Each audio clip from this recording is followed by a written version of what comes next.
40 dni po uničujočih poplavah, ki so popolnoma razdejale in spremenile mesto Pajporta, v tem mestu tako rekoč ni trgovin, tretjina mesta je brez ulične razsvetljave. 29. oktobra je 3 metre visok poplavni val izbrisal ulice, tudi igrišča, vrtce in šole. Tako je Zoe med protestom za odprtje šol opisala svoje občutke sredi uničenja. Todo el panorama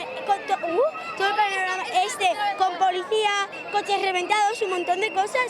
Es para ver nosotros cadáveres, un montón más de cosas aquí. Pues no, somos menores, no tenemos que ver todo este panorama. Tendremos que estar en nuestra casa este rato, pues no tenemos que ir al colegio y tener la rutina de antes. Podobno kot v pandemiji je Zoe skupaj s 24.000 učenci po poplavah ostala doma več kot mesec dni. Šole in vrtci so ponekod še vedno zaprti. Nuestros amigos y nuestros profesores. Para arreglar este pueblo. Para arreglar este pueblo y volver al cole. Que se arreglen todos los comercios y todo para que podamos ir al colegio.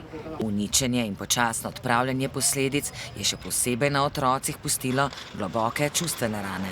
Esto es un caos. Nos ha superado a todos. Es algo para lo que nadie te prepara. Por lo tanto, yo creo que ninguno de nosotros tenemos pues eso, esa respuesta de cómo afrontar esto.